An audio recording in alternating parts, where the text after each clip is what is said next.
أهلا بيكم في كازاليكس كيتشن. النهاردة قررنا نقدم ليكم وصفة من أروع الوصفات العربية. أكلة اليوم غادي تعجبكم بزاف، واللي هي كبسة دجاج على الطريقة الخليجية مع سلطة الدقوس طازة ومنعشة. وعد منا الطعم غادي يخليكم تحسوا كأنكم وسط عزومة كبيرة وفخمة. ولو أول مرة بتزوروا قناتنا ما تنسوش تشتركوا دلوقتي وتفعلوا زر الجرس علشان توصل لكم كل وصفاتنا الجديدة أول بأول. وخليكم معنا للآخر، لأنه في كل خطوة من الوصفة عندنا نصائح وأسرار هتفيدكم وتخلي الأكل يطلع معكم مظبوط ولذيذ. ويلا بينا نبدأ رحلتنا النهاردة. جهزوا المقادير واربطوا الأحزمة واستعدوا لأجواء خليجية أصيلة بطريقتنا. ويلا بينا. في طنجرة سخونة غادي نضيفو 1 كاس ديال الزيت، غنضيفو عليه واحد البصلة مقطعة طويلة، بصلة كبيرة. هنا عندنا اللومي، الحبهان ولا الهيل، النجيمات، قريفة، والقرنفل وورقة سيدنا موسى أو ورقة الغار. غنضيفو هادو التوابل الصحيحة وغادي نشحروهم مع هاد البصلة مزيان حتى تقلى لينا البصلة وتبدا تاخد لينا واحد اللون ذهبي. هنا كما لاحظتوا معنا ها هو البصله بدات كتدبل معنا، ولكن باقي ما وصلناش للشكل النهائي اللي باغي البصله تكون فيه داك اللون الذهبي. وهذا هو الشكل النهائي ديال البصله اللي بغينا نحصلوا عليه باش نضيفوا الدجاج ديالنا الخطوه الثانيه. انايا هنايا دائما فاش كنبغي ندير الدجاج كنجيب هاد البصله هكا والتوابل ديالي في الجنب، وكنحط الدجاج ديالنا ياخذ ليا واحد الصدمه هذيك الزويته.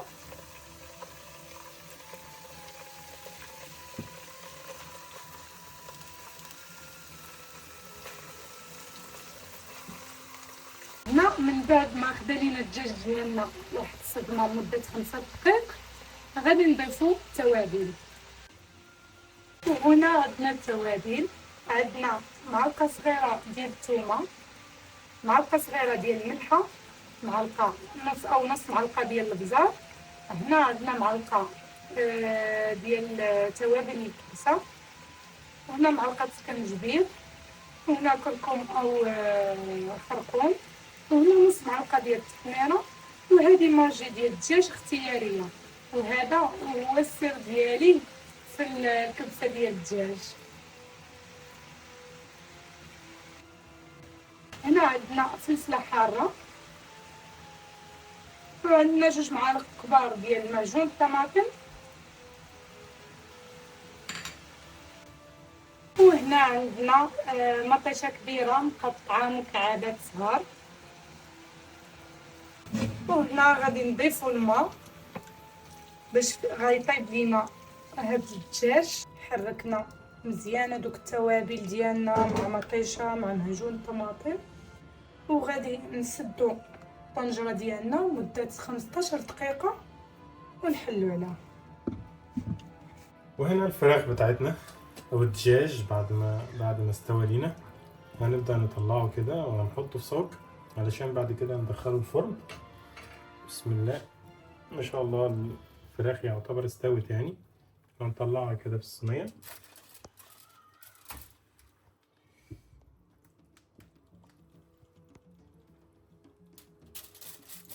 خلصنا كده الفراخ، شلناها من الميه دي، ونبدا بس نضيف عليها شويه صلصه كده من الميه علشان تتحمر كويس بالشكل ده، وبعد كده هندخلها الفرن. عندنا هنا كيلو رز بسمتي ابيض مغسول ومنقوع، هنضيفه على الميه اللي شلنا منها الفراخ بس. وهنساوي الرز بتاعنا كده علشان نشوف الميه بتاعته مظبوطه او مش مظبوطه. هنضيف له بس شويه ميه صغيرين بحيث ان احنا نغطي الوش بتاع الرز. وبس كده. وهنا الرز بتاعنا استوى. بسم الله ما شاء الله، جميل، وريحته ما شاء الله خطيرة مع التوابل، تحفة. هنا عندنا بصلة كبيرة مقطعة جوليان، كنحاولوا نحلوها بحال هكايا. كنضيفوا عليها واحد المعلقة كبيرة ديال النشا، واللي ما عندوش نشا ممكن يدير معلقة كبيرة ديال الدقيق. ومن بعد غادي نقليوها باش نزوقوا بها الكبسة ديالنا. هنا من بعد ما تخلينا الزيت ديالنا بزاف غنضيفوا عليه هاد البصلة،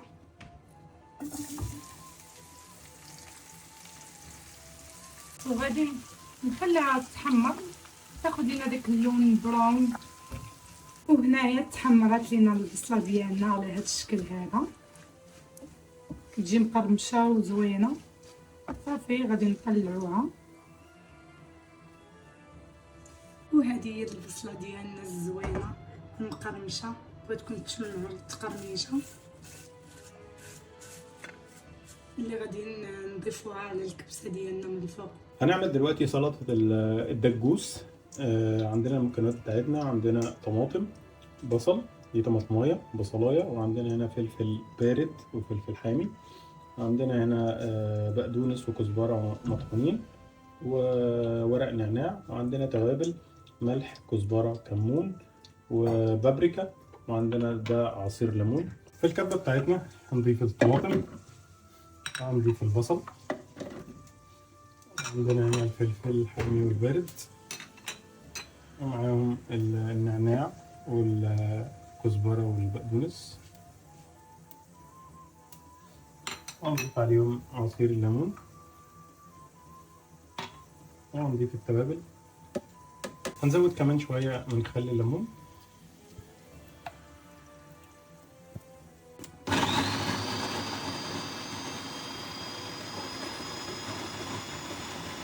وده كده الدجوز بتاعنا بعد ما خلص.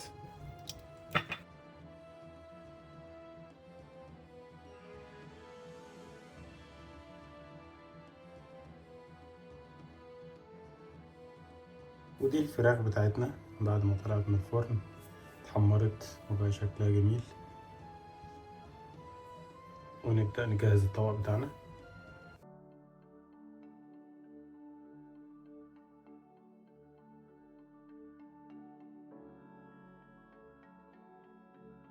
وها هي الكبسة ديالنا وجدات بالدقوس اللي كيحمق، والريحة والطعم ما يتوصفوش.